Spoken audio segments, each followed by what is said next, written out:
It's possible that the reptilians, like I think probably most species of reptilians are pretty good, but there's some dark species of reptilians that they could even either manufacture grays, like programmable life forms, or have an alliance with some type of dark species of grays. So I'd say that's possible. It's probably true. There are some negative grays, but I think the vast majority of them are good. But our media deliberately is turned against the grays. And I think our media, our planet, our human society is governed by the reptilians. The reptilians work through the globalists. So they control the media, and the media is anti-gray. And even within the UFO community, there's all this anti-gray spin. Yeah. So, and I think the reptilians control the media. So that's getting to the bigger geopolitical reality of who's actually running the world. Now you're getting into the spicy stuff. We've covered the secret society and this disclosure. Now, there is one thing though that I do want to talk about before we get into that, and that is technical and social advancements. Now, do you believe that our technical and social advancements are directly given to us from aliens, from alien technology, or do you think that maybe we reverse engineer a lot of it, or maybe both? You're asking me or Austin? You. Okay. This is your interview. Austin's just here for he's eye candy for the ladies. Oh, okay, sure. Okay. Well, yeah, I think since the year quoting one talk that I like to give my sources, one talk that Susie Hanson gave to Karen Swain in Australia around 2016. She specifically mentioned the year 1850 as kind of a year when the Greys kind of came back. It's not like they arrived for the first time, but they started to make a difference.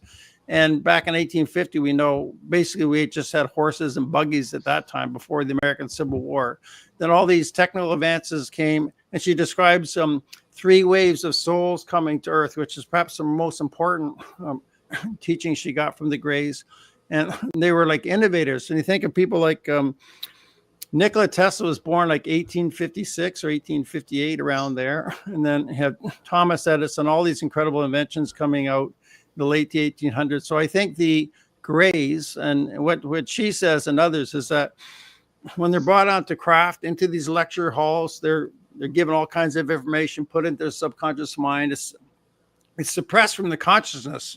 So there could be literally millions or even hundreds of millions of people have been on the craft, but they don't remember. But these are inventors or scientists or specialists who are getting all these creative ideas, and they're building and inventing things. So even before you even address down technology that we back engineered, just in terms of consciousness, like Nikola Tesla, he would say he would visualize, or he would receive visions. Like they would come to him. He was seeing an electric motor completely made in front of him. He could take it apart, put it back together, all in his mind. He could see the whole thing, turned it around upside down before he invented anything. So where did he get this from, right? So I think the Greys, this is their part of their long-term program. I think they look at 1,000 years at a time in terms of human development. So I think the Greys are very much a part of our technological and societal social changes since 1850. That's pretty good. Austin, you're going to definitely have to say something, because I'm getting nervous here. Don't let him get away with it, Austin. Stop him, Austin. Don't let him get away with this. He's going to take over the world. The Greys are going to take over the world, Austin. Stop him. He's been way too quiet. I was just listening. I was just taking in everything he has to say. He's a wellspring of information for sure. I think he's flustered. He does that quite a bit though, because who was the last time that we had a conversation with, and you were just complete? Oh wait, it was when we started doing everything about aliens. Like all the information started flowing in, and that's when it was. This stuff is is information that the average person doesn't hear. You know, that's the one thing that really sticks out to me. And like most people who don't do research, they'll just get on the internet, you know, and they'll watch videos and they'll see cool, trendy videos of UFOs and aliens and stuff like that, but they really don't know the real story. And that's the one thing that I agree with you on about, Brian, because like this stuff, even the stories that go along with ufology, the average person doesn't realize this wasn't stuff that was thought of like 20 or 30 years ago. These stories go back 100, 150, sometimes 200 years ago. You know what I mean? And if you talk about, you know, Shambhala, like you mentioned, and me and Austin's been going through, I mean, this stuff goes even farther back. You know, they were talking about their gods having battles in the sky, you know, with the Brahmastras and things of that nature. So that, yeah, I'm currently doing a lot of research into the Astras and stuff of ancient India that ties into that. So that's a thing. and then you come in and you just threw him a curveball. You see, Yeah. What, I threw him a curveball? No, he threw you a curveball. Now you got more stuff to think about, huh? It's a lot to take in. I'm not gonna lie, but it's fascinating. I'm that's why I'm so quiet. I'm just sitting here listening to all of it, and he's saying a lot of things, you know, that have already occurred to me as far as, you know, thinking about it. But I'm like, oh my God, it's just like word for word a lot of stuff I've already thought of. And then I'm learning some new things I hadn't even thought of, and I'm remembering some other things I had forgotten about. So it's just like a wall of information kind of coming at me. But yeah, I looked at his website. He's way more in. He's very, very in depth. Yeah. A lot more so than me. I'm just scraping the surface of this even still after all my years of kind of being into it. So it's so Brian, there's one thing else too that stuck out to me that I wanted to kind of get your personal opinion on. And you discussed disclosure, and you said that there was, well, I've heard it said before too, but I'd like your take on it. They said that humanity can't handle the truth. Okay, now what is your take on that? Do you believe that humanity can't handle the truth, or do you think that freaking humanity could handle the truth when it comes to UFOs and aliens? Okay, my answer is no. Humanity can't handle the truth. Okay. Do you think you could elaborate on that? But then I'd wake up my cat. Oh, okay, no, I can elaborate. He's awake. Yeah, well, I think I defer to the wisdom of the Greys. They feel, at least what they told some experiencers, like Susie Hanson, in a recent interview, she said, as far as she's concerned, the Greys decide on disclosure. Like it's up to the Greys. It's not the human governments that actually decide on disclosure. And the reason why they've been disclosing a bit, you know, in recent years, you know, quite a significant amount, is because they're basically pushed into it. The Greys are saying, you have to do this. You have to disclose.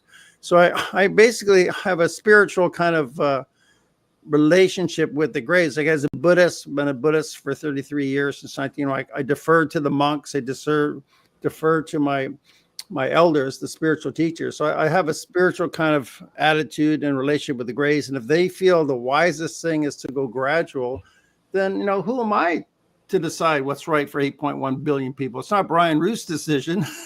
If they feel it's necessary to go gradually, then I'll just defer to the wisdom of the Greys. It's kind of like a Christian saying, you know, just leave it in God's hands. God knows better. So I actually believe that the Mantids are really the wise ones that instruct the Greys. I think they feel it's wiser to go slowly because, you know, millions of people don't even think about space. They're just trying to make enough money just to survive and put enough food on the table. And religions will be affected by this, and worldviews will be affected. So I think what we've been seeing, like Susie Hanson said, the spiritualist movement back in the 1800s, like her great grandmother was a spiritualist in New Zealand. And in America, I think about almost compared to the Christian religion, almost half the people were involved in spiritualism. This is something probably initiated by the grace to sort of break open people's minds. The way Jeff Silver explains it in a good way, they're trying to break our minds and, in a sense, open up our perspective, give us a wider perspective. So look at how our spiritual views have changed since 1850, right? In the West, is basically all Christian. You're either Catholic or Protestant, right? and now we have all these different spiritual ideas. So this is probably by design. All right, that's actually a pretty good answer on that one, because now we've covered the disclosure stuff right there that I wanted to ask. Now you mentioned the mantids, and I know, see, this is the part that makes you pretty unique right there, because not too many people talk about the mantids. Austin has a book where he has like the races of alien races and stuff, and he's got a part in there about what was it, the insects, Austin? Yeah, the one that looked like a big old grasshopper. That was on the that was like from a presentation I did back when I was in like a junior high or something. And I did a drawing of a bunch of different alien types that people had seen, and there was one that looked like it looked kind of like a big grasshopper, maybe mixed with a beetle, for lack of a better description. We'll have to show Brian those if we can get those images to him. You can do a share screen if you like, right? Yeah, we could share screen.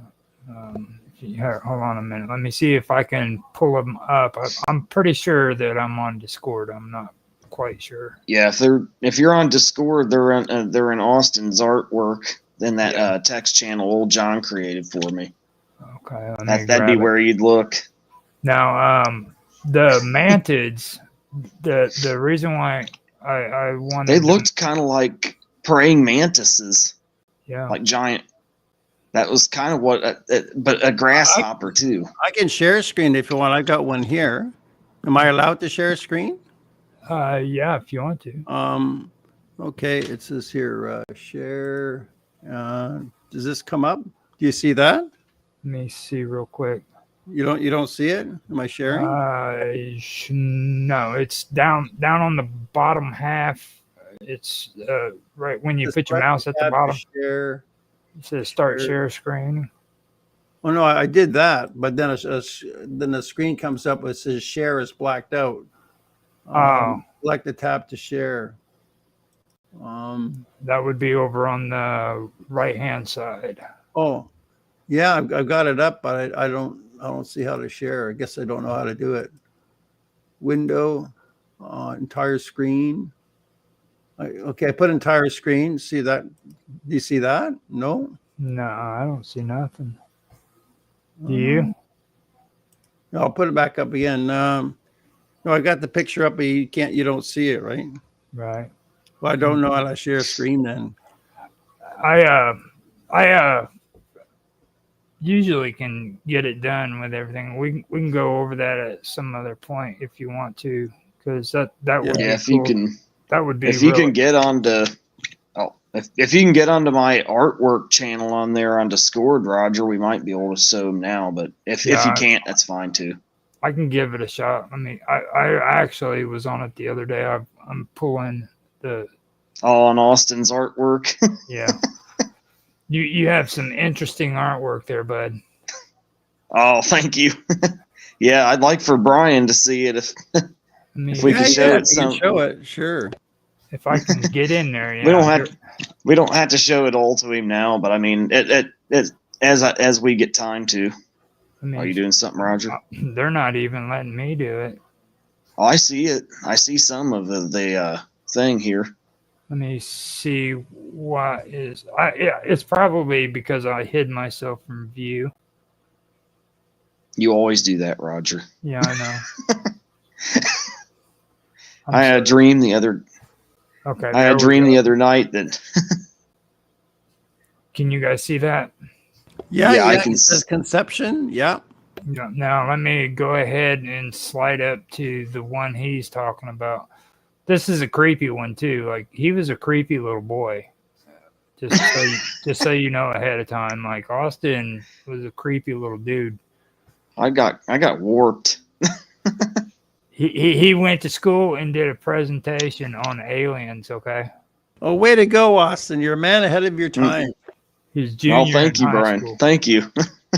You know, I did a presentation on Bigfoot when I was like in grade 8. Oh, that's cool. Yeah, See, I was around the same age when I did that. let me see. Here it is. There. Here it is. Yeah, It's, it is. The insect type alien was spotted by a lawyer in Maryland, USA. It looks like a big old grasshopper to me. Yeah, that doesn't look like your usual mantid. Maybe some similars, but it's not your typical mantid type drawing.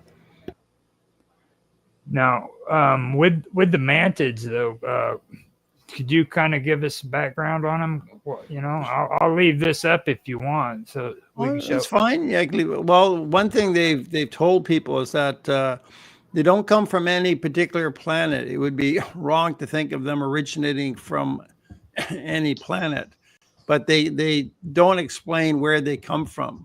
So I just have my own guess from a Buddhist view. I think, well, maybe they're from the Brahma realm above the heavens of the Devas. The highest heavens are the Brahma realms, and they live for billions of years. And the Buddha described a Brahma of 1,000 world systems that could encompass. So they, and in terms of what they look like, they look similar to a grasshopper, or more like maybe a fly's eyes, really big eyes, sort of triangle shaped head, and tall and skinny, like maybe 7 or 8 feet tall, with very narrow appendages, like very narrow legs and arms with an extra joint on the arms. But people have encountered them and said they project a lot of love. A lot of love comes from them. They also wear these white robes often, white robes with a collar. I did videos with Donna Lynn in the United States, and she said, once you felt that kind of love, you never experienced that from a man. So people have met them. They said they look ugly. They can. Jeff Silver described the kind of visceral reaction he had when he was first introduced to the mantid, who told him that he was the architect of their plan, of their life plan that this group of people with. So they can look quite revolting, but they can project lots of love. I could email you my mantid picture, and you could put it on. Maybe I don't know if that would work while we're live.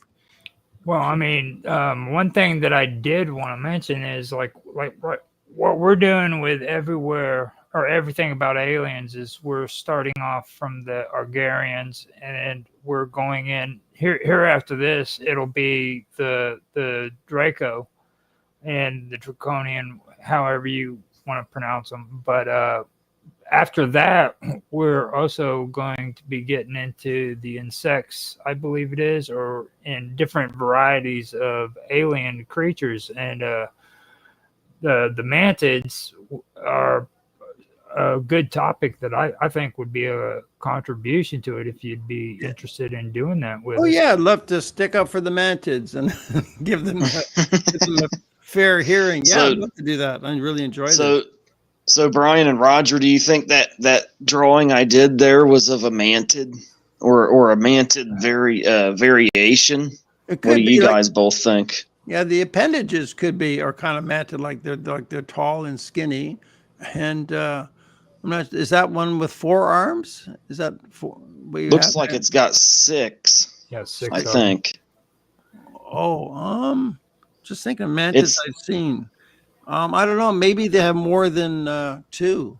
I've seen them with 2 arms, but there's variations of mantids, very different looking heads as well. And they can also shapeshift. Susie Hanson saw a gray shape-shifting into a mantid, like a dual soul. Right in front of her, shifted from a gray to a mantid. But even the Buddha said shape-shifting is a hallmark of the Devas. So that's not bad. I guess the big eyes look good, the really big eyes. Yeah.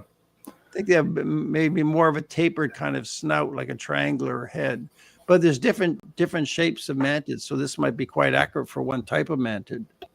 And see, what I've found from going through the KGB files, supposed KGB files, because a lot of it's very controversial. I understand that, so I'm just going to say supposed, But they mentioned the fact that there's multiple types of like reptilian beings as well as insected. You know what I mean? Like there's the different varieties of them. They're not all just like one species. So that's another thing that you have to take into consideration as well. Yeah, I'm sure it's confusing, Yeah, in my University Galactus project, Beetle said we don't get too caught up in the different types of species. It's more like what is their intention? Why are they here? How are they trying to relate to us? And also to reduce fear of ETs, because we're trying to basically prepare people for open contact in the future to physical and to non-physical ETs or non-human intelligences.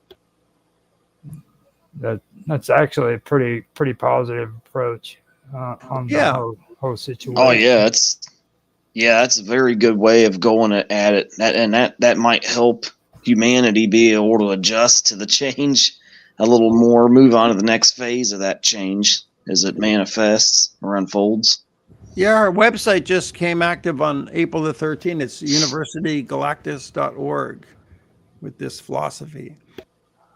Awesome. Now, I was wanting to ask you about something else when it concerns the grays. Now, you mentioned the grays, and then you distinctly separate the grays from what you refer to as the ancient grays. Yeah, well, then they're also called old stock grays. Like they're all part of the same community of grays. There's different types of grays, but the ancient grays are regarded like they're spiritual elders. These are the spiritual teachers amongst the grays. They would rarely even teach human beings. Like Susie Hanson said, she had a feeling of awe and reverence whenever she met one of the ancient grays, and they would kind of wear a robe and have very folded skin. So these are like the gurus, the spiritual teachers amongst the grays. So the grays would even tell, for instance, that when Jeff Several was introduced, his gray elder told him, well, you should bow your head, like show proper respect. Like if I was to go visit a Buddhist monk, I'd hold my hands in Anjali and I'd have a little bow. So the grays are instructing humans, well, you should bow when you meet them, you should show some respect, bow your head. Mm-hmm. So I think they have a spiritual society with a spiritual hierarchy, just the way, Buddhists do with the Buddhist monks. Yeah.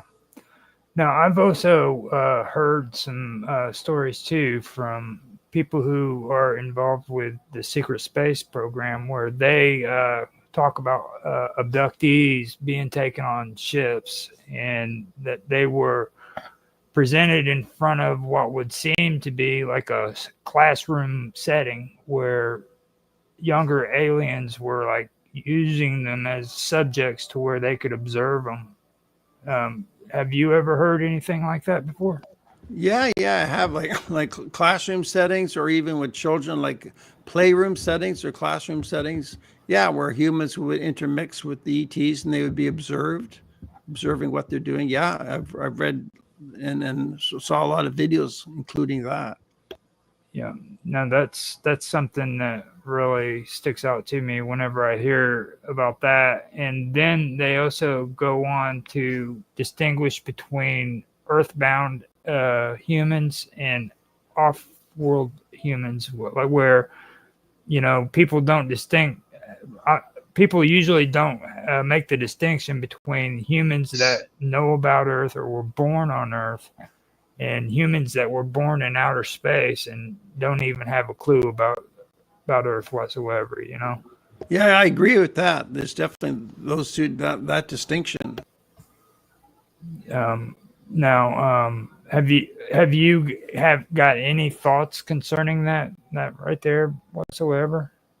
Well, like I said earlier, like Richard Dolan had this theory that humans simply may have been taken from Earth many thousands of years ago and brought onto alien societies to be used for the purpose of coming coming back to this earth. Like there could be humans living among us that are trained from ET societies. I mean, what a way to infiltration. I think there is some infiltration of our society, that there's ETs walking down the halls of the Pentagon.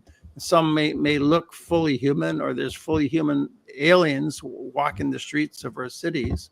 And that's the way to do it. If you want to penetrate into our society, you have a whole race of human beings that could be from Earth, trained in an alien society, like on an alien planet, or on these big motherships could be up to 200 miles across, like our logo for University Galactus. We have these big ships.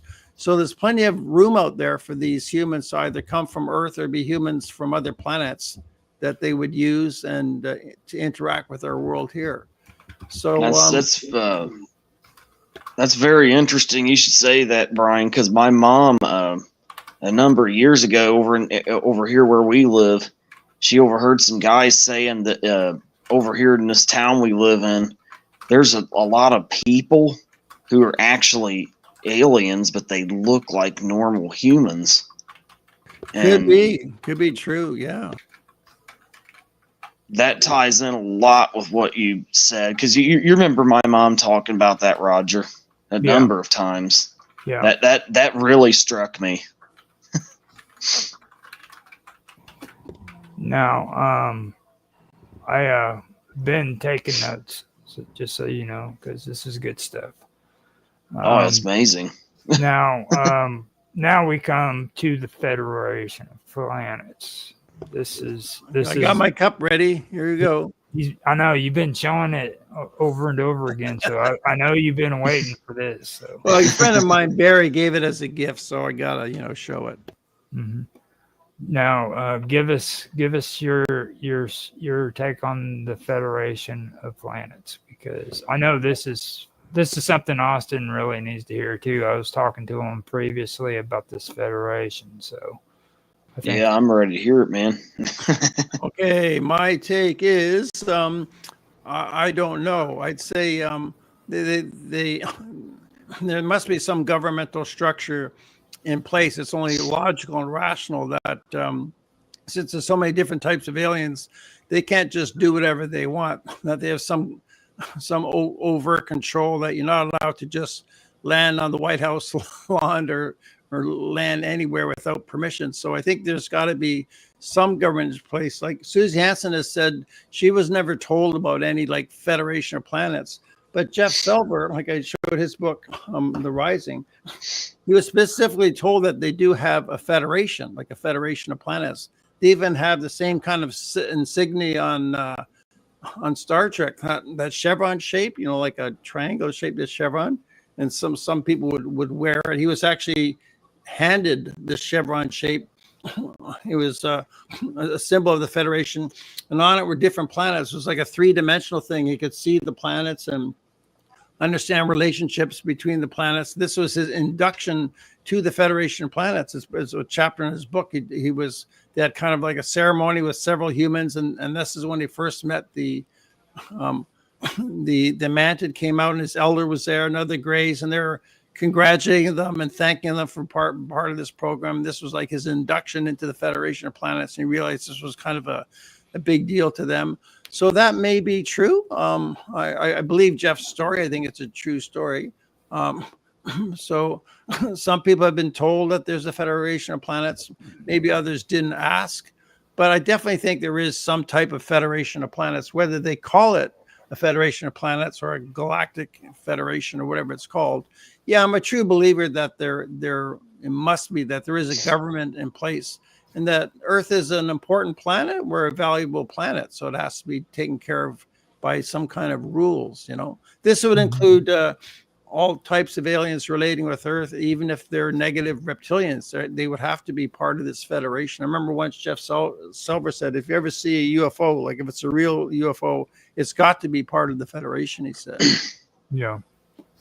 I know with a lot of the stories that I've heard concerning this, they've mentioned the Federation, which involved Vega, and they were supposed to be more of a conglomerate federation where it was all about trade and resources and stuff like that.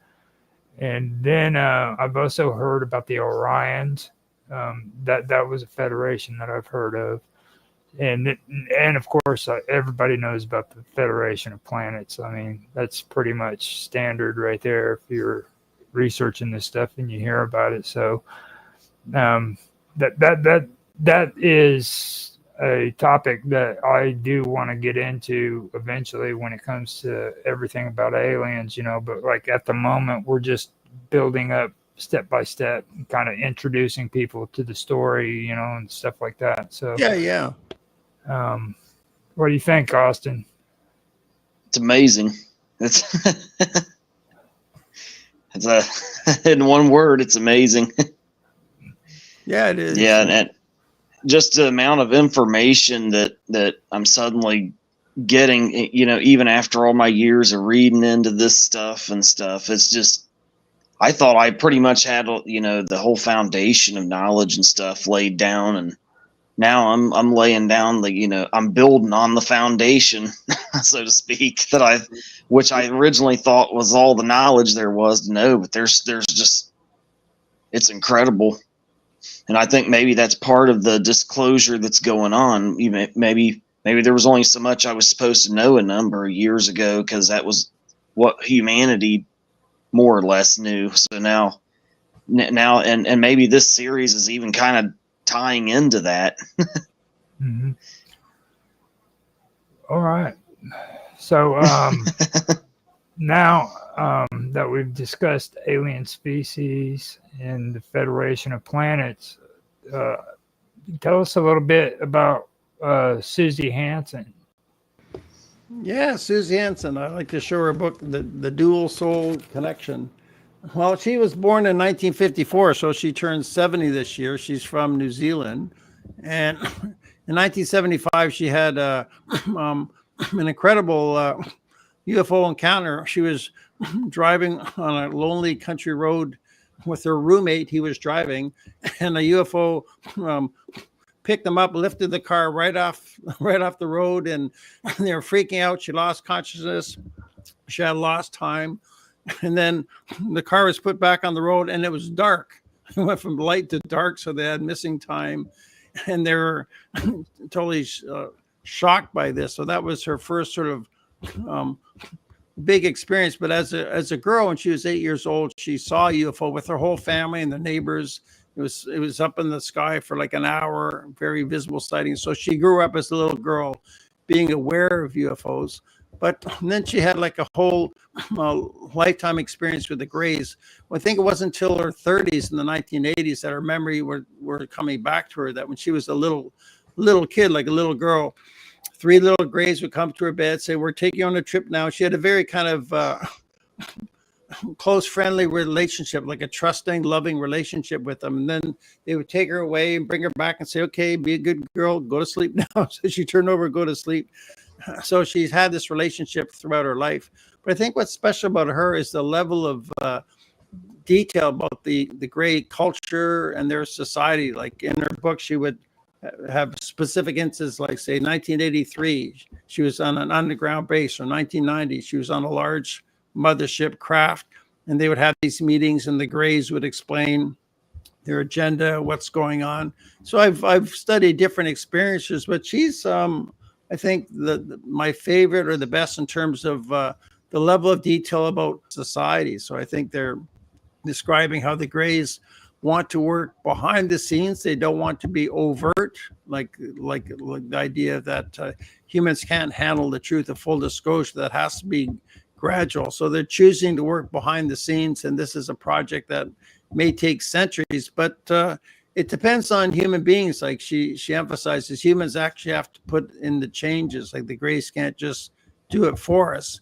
But also in the same breath, she's saying that they are working behind the scenes. So I like the level of detail. And also, she's quite an honest person. I think her integrity is very good. Like she worked with a UFO organization she founded since 1975, and she's been a UFO investigator. She worked with Graham Opie, who was an air traffic controller in New Zealand, and they really established a good reputation as a New Zealand UFO investigation societies. Through her efforts that they got the Ministry of Defense to release a lot of their UFO files. So I think she's good, honest, solid person with good integrity. And also she corroborates her experience with other experiences. For instance, when she's on a craft, she's been on a craft where she would go into a light elevator, the same kind of thing, a light elevator. So she's careful to really investigate her own experiences. It's not like she just says, oh, wow, I had this amazing experiences with, I saw these aliens, I saw this craft, like, oh, wow. She really investigates her experiences and compares it with others. So she's done really good investigation.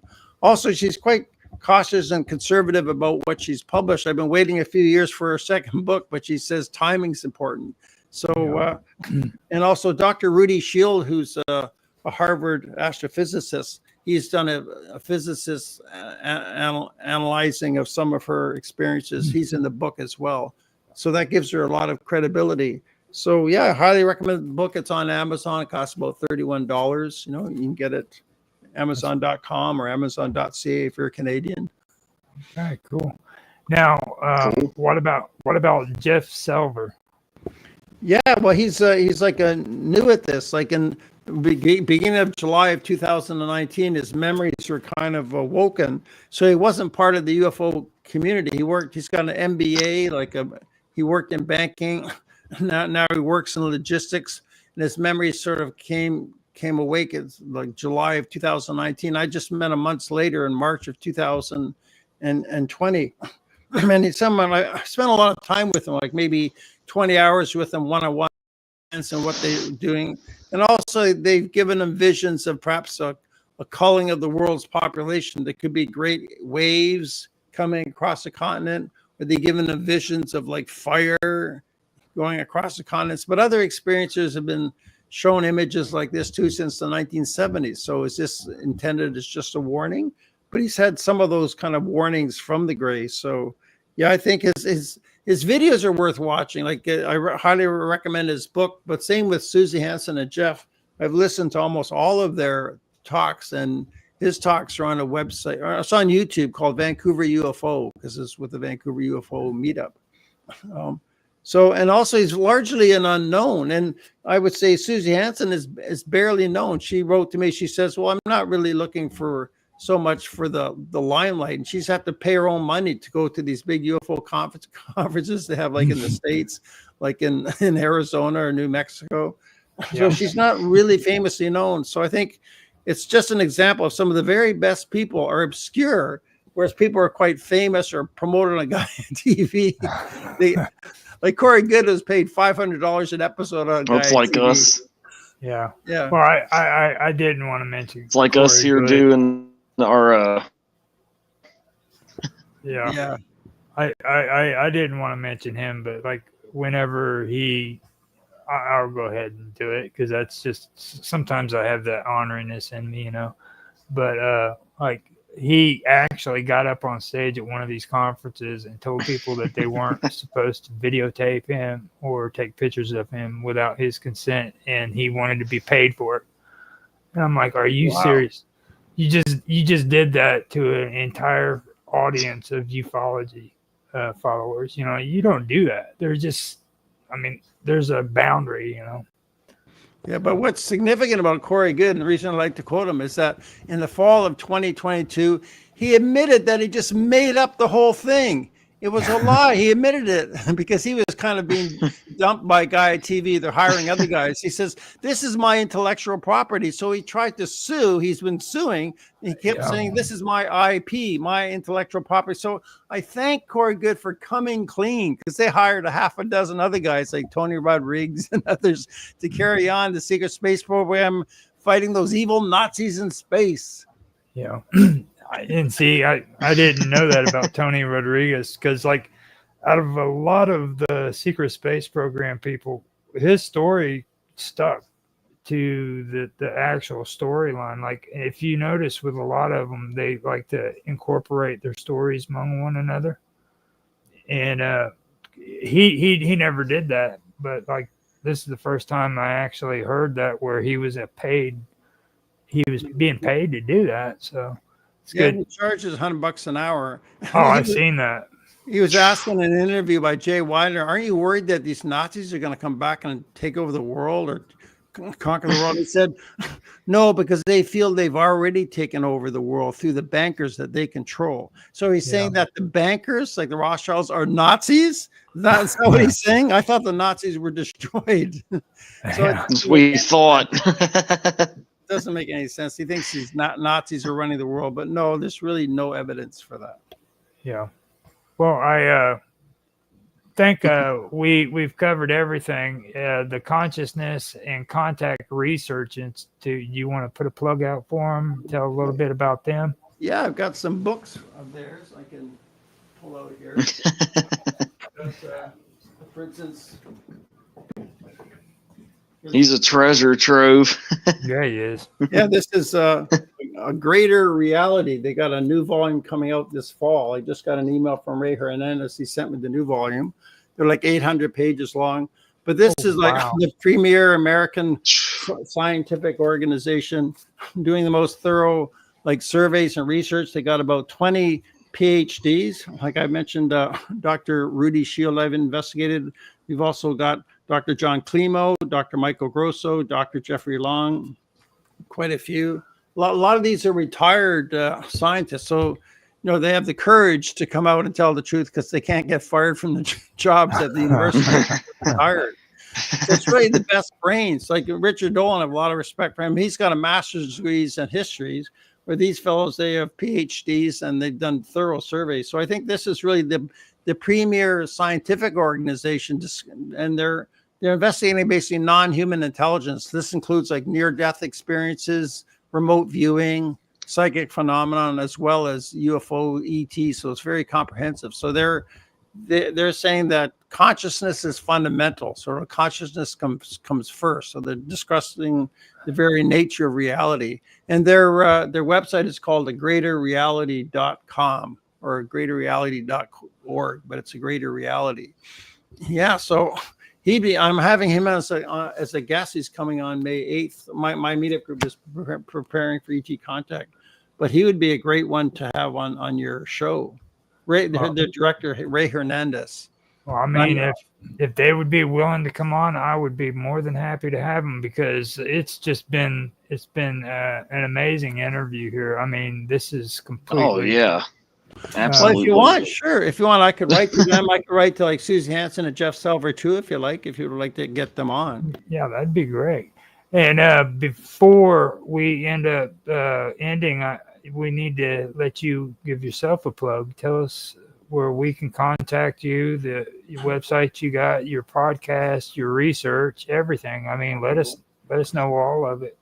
Yeah, okay. Well, our new website is universitygalacticus.org. We're creating like an online university for these purposes. But my main channel, I have 3,500 videos on my BitChute channel. So you go to bitchute.com. It's the Brian Rue channel, RUHE. So my videos go back to 2011.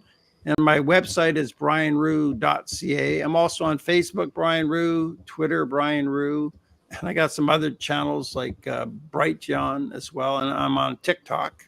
But my BitChute is my main channel. Also on BitChute, we have Preparing for ET Contact channel with just those UFO related videos. Okay. Now, just to let you know too that we did have technical difficulties on YouTube, so I'm going to have to restream on YouTube. But the good news is I hit record at the beginning, so we do have that, and I can rerun it to anybody who's watching. After we get this all straightened out, I apologize for the inconvenience. You had Bob Dub on there. She had a lot of good stuff to say. She was anxious to see you. You're still share screening now, right? Yeah, I am. It's, okay. That's fine. It's right. Oh, well, I could do the actual stream, actually, if it's still up there. But, yeah, I can do it. But, yeah, Bob Dub came on. We got someone by the name of Friend of Crows. And then Lily, she showed up, as well as Otto. He sent a cool little emoji of putting your hands up and praying. And I believe that's it on that one. But I know on the previous one, they were filling up in the chat room. So for all you guys, I want to apologize, and I will go back through and answer anything that I can if I can. But I want to say that it will be straightened out, and it will be the full episode. So with that, Austin, you got anything that you want to ask? Anything you want to get out there, say? Well, I would say with you, Brian, I think me and Roger fit the mother load as far as information goes. Everything. That's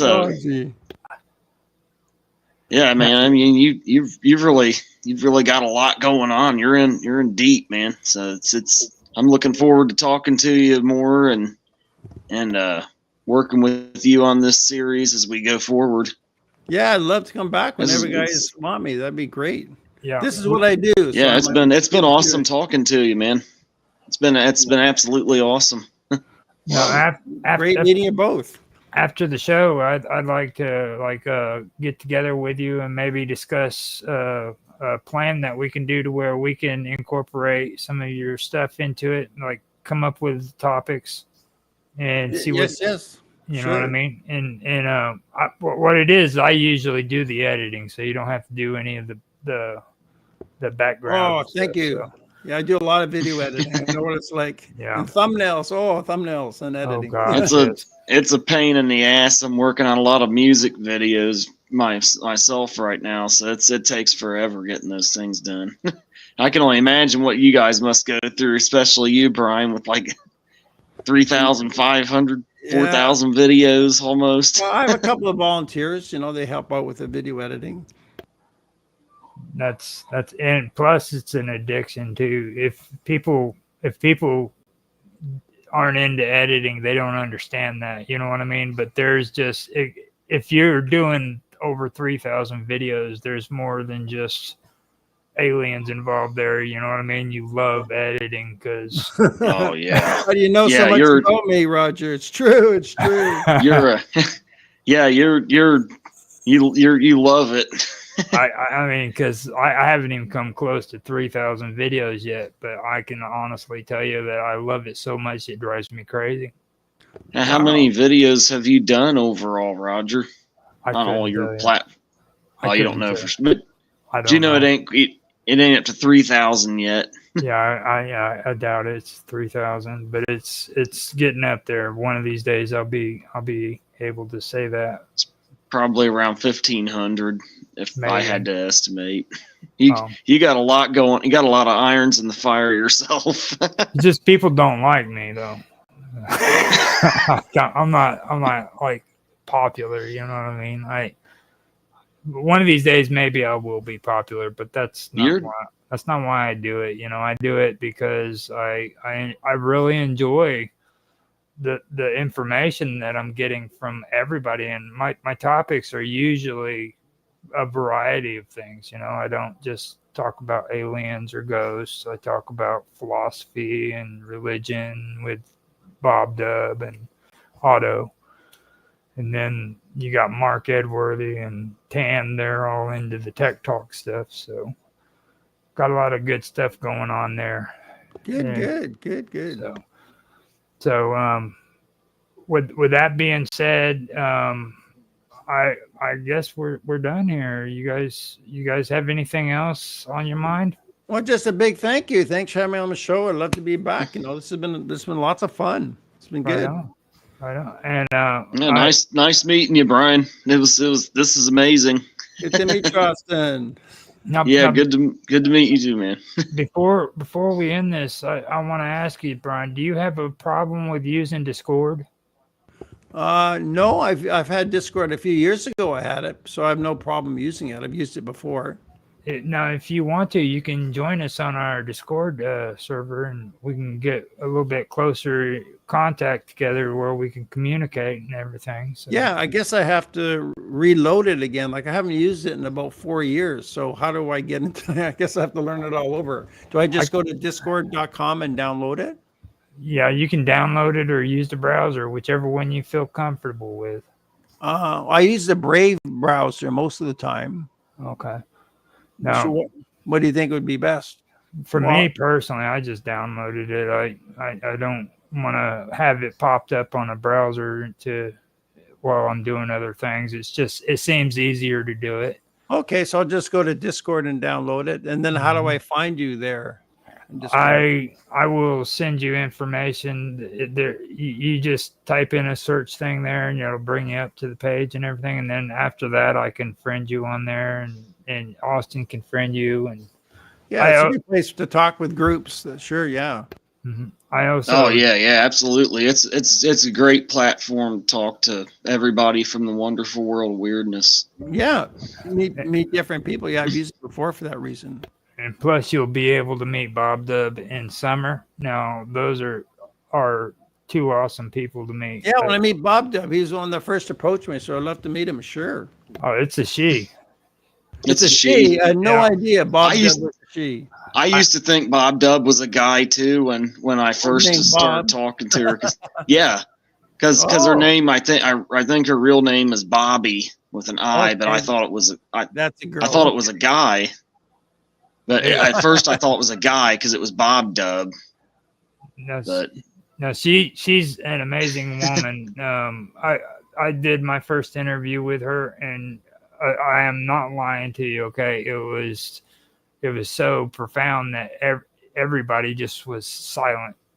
Wow, so she's profound. Yeah, she's a very profound person. Well, I'd like to meet her. Very good.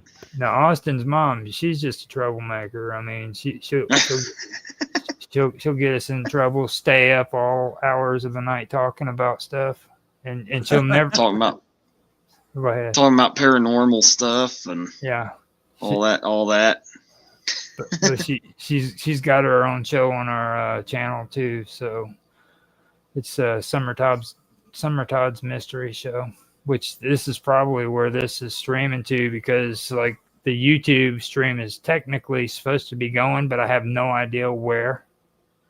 It just says that it's streaming, but I've never streamed before. But I'm older. You guys grew up with the technology. The internet was invented when I was 34. Yeah. Yeah. With YouTube, I have more problems with YouTube than I do with any of the other ones. I stream on Odyssey and Rumble, and I have less amount of trouble with those two than what I do with YouTube. It just seems to always be an issue. So with that, I will go ahead and bid you to a fair adieu, or however you're supposed to say that. Yeah. All right. Good talking to you guys. Good talking. Great interview. Great show. Good. Lots of fun. You guys have a good night. Good start. You too. Good night. Bye-bye. Take it easy. Bye.